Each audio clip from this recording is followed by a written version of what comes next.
beep. What is up, ninjas? My name is Sam World, and in my 7 years of teaching people how to make dance music, these are probably going to be the biggest mistakes I always see with the low end that irk me and how to fix it. The earthquake. Now I live in California, so this one always scares me a little bit because I always feel like there's a...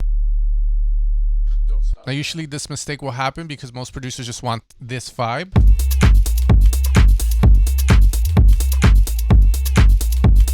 As you can see, the bass is cool, but it's just rather boring, and well, it is providing a lot of low end, and if you're producing in a room that's not treated, it might sound big.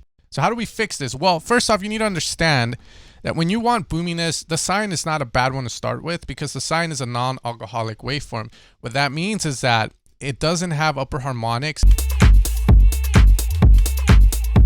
Okay, G, you can see exactly perfect. So we don't have upper harmonics, which means we don't have this section here. See, I can boost. It looks like we kind of do, but again, it's fake.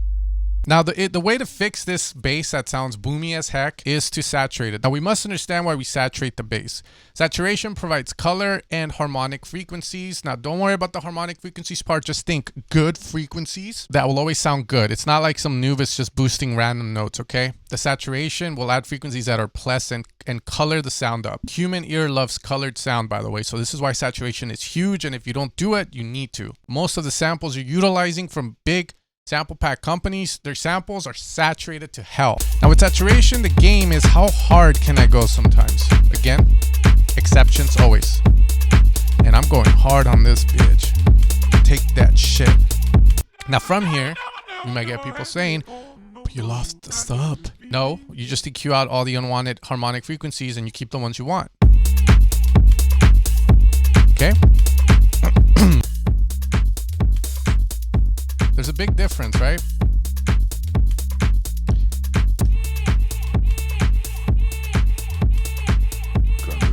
The short dick man. All right, this one's the short, yeah, man or female. Now, this one usually happens when people want to sound like more than naked, or they have a rolling bass, or they just have a very funky staccato-ish bass.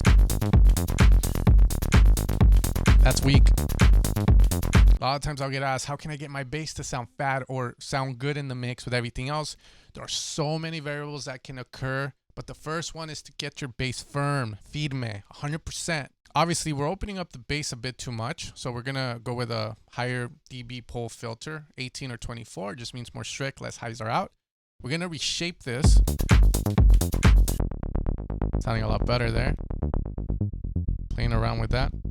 Okay, that's the first thing. From there, we need Viagra.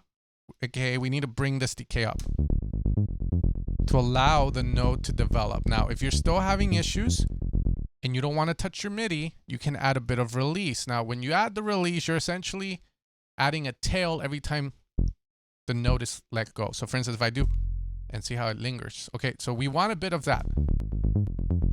If you need it. You don't need to do this for every bass. Again, if you need it. Then now the next issue is that we don't have enough sustain. So that's when this guy comes up. Now, if it's still sounding, yeah, we have to look at our ADSRs. Probably add a little bit more top end. We don't want to lose the roll. If this continues to rise, the issue here now is that maybe I need to layer this sound up, right? So maybe I might add something like this, and go here. I'm gonna level this next layer.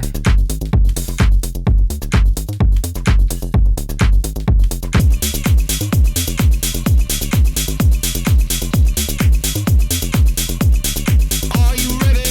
Effects done improperly. I've had some students where I prevent them from utilizing presets from certain sound design companies and certain synths. The main reason is that a lot of the times they can sound so much better if they just learn how to make one basic bass, and then from there you can add layers on top of that bass that have all the fancy flangers and phasers. Now some of this, for example, let's say we have the rolling bass, right? And then I want to create a preset, I think, in chorus. Oh, that sounds good. Hyper? Yeah, that sounds good.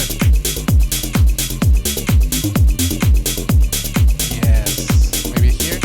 I'm not gonna lie, it does make it sound more interesting, right? But there's a right way of doing this. Now the hyper, I probably opt out of it, but with the chorus inside of Serum, again, knowing a little bit of the theory helps, because I can turn the low pass into the high pass and just get the highs above 250 to sound chorused out. So then that makes it a lot more pleasing for my ears, but I'm not destroying my bass and destroying any low end integrity that I have. So this is valid. However, you start going with a flanger. So how do you do this properly? Well, what I recommend you do is you utilize one, audio effect racks or return tracks in your synth, or utilize choruses that will allow you to EQ inside of the plugin to prevent the bottom end from doing anything weird. So for example, here I could use an audio effect rack, and I made this video, I think it was the last video I released, where you can create chains, return tracks in essence. And then you can have your chorus, your reverb if you want for the bass, right? And from there on the chorus, I can put this at 100% now. There is a low pass here that I can use. However, let's assume it doesn't have it. Then I could grab an EQ 8 and EQ this guy.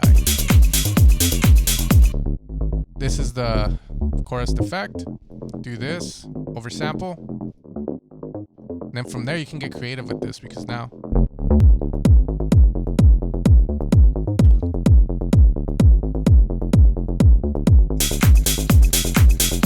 from there, we can also add reverb. Now, most reverbs that are half decent are going to have like EQ. So I can target the highs of this bass if I wanted to. Low decay. 100% on the...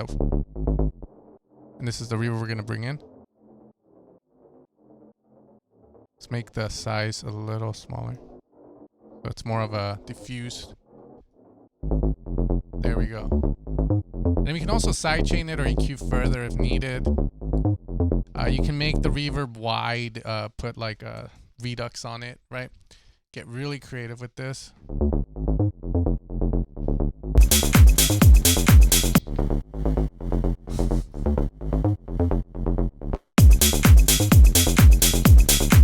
Not elongating the MIDI notes.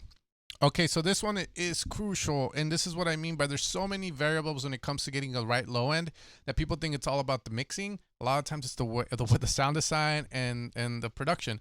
So for instance, here I have this bass which sounds fine.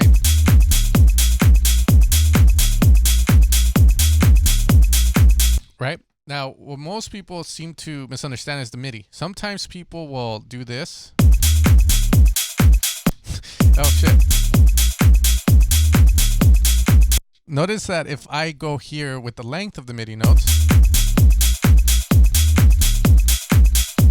we lose any vibe that we had before that because the notes are too little. We also lose power, but the bass isn't too bad. Now imagine I'm doing something like this.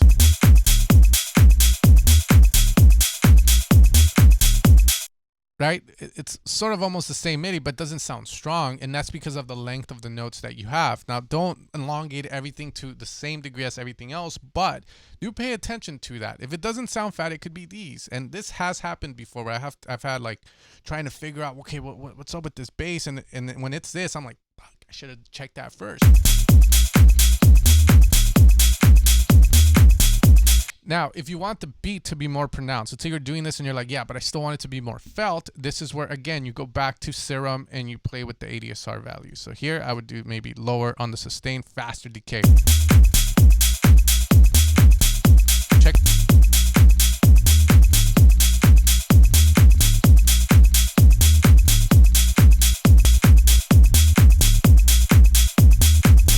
All right, this is another big one when it comes to low end, because for some reason we always are quick to point the finger at the bass, when in reality, a lot of the times the bass is fine. It's just the kick that you have.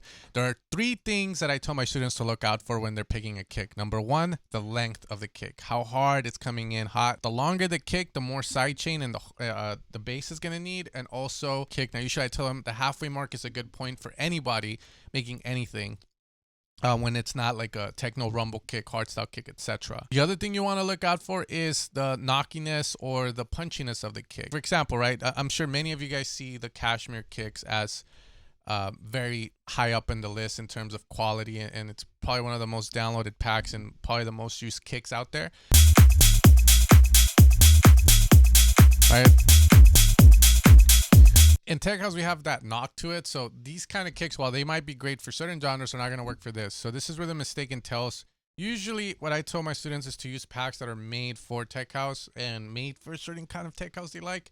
That way they don't have to guess which one of these kicks is going to work. I mean, you can audition, of course, but I can tell you a lot of these are too clicky. Like this one might be close to sounding to what we would want because it has more knock, so that's not too bad.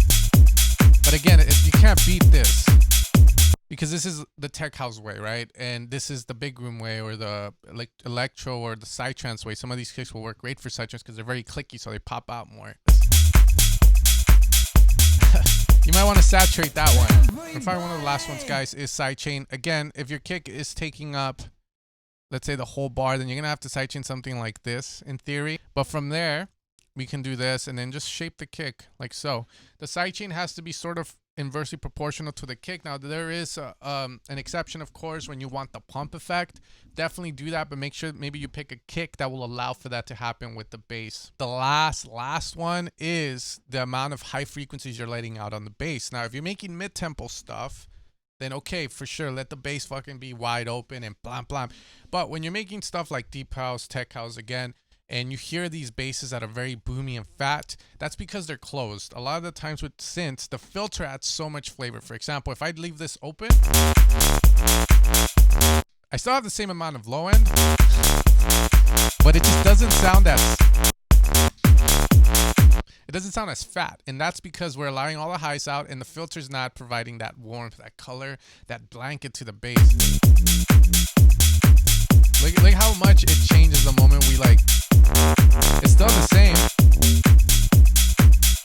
This guy over here is even with the filter cut off all the way up. The sound sounds so bad, but the moment you close it, it's like, there it is. Alright guys, so those are going to be the biggest mistakes I've seen producers make when it comes to the low end and how to fix it. If you found the video useful, consider supporting my sound design work over at evilsounds.com. Deceiver Volume 5 is finally out, so if you've been waiting for it, it's out. You can check it out. Other than that, you guys take care, and if you want to check out my music, you can also find it on Spotify. You guys take care, much love, and peace out.